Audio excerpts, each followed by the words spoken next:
তৃণমূল ছেড়ে বিজেপিতে যাচ্ছেন এমন গুঞ্জন নতুন নয়, তবে এবারের প্রেক্ষাপট আলাদা। পশ্চিমবঙ্গের রাজনৈতিক সমীকরণ বদলের পর ফের আলোচনায় দেব, কিন্তু সরাসরি দলবদলের ইঙ্গিত না দিয়ে বরং তিনি যেন পুরো আলোচনাটাকেই অন্যদিকে ঘুরিয়ে দিয়েছেন।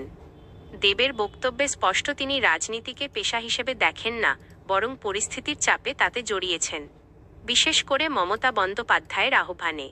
এখানেই প্রশ্নটা ঘনীভূত হয়, যদি রাজনীতির প্রতি এমন অনাগ্রহই থাকে, তাহলে বারবার নির্বাচনে অংশ নেওয়া, সংসদ সদস্য থাকা, এসব কি শুধুই অনুরোধ রক্ষা, নাকি এর পেছনে রয়েছে অন্য হিসাব?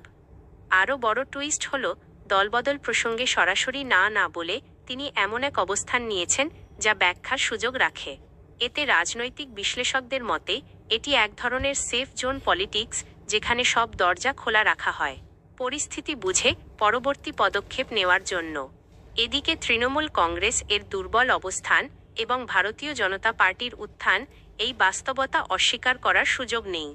এই পরিবর্তনের মাঝে দেবের মতো তারকা রাজনীতিবিদের অবস্থান স্বাভাবিকভাবেই বেশি নজরে আসে, কারণ তিনি শুধু রাজনীতিবিদ নন, টলিউডের প্রভাবশালী মুখও।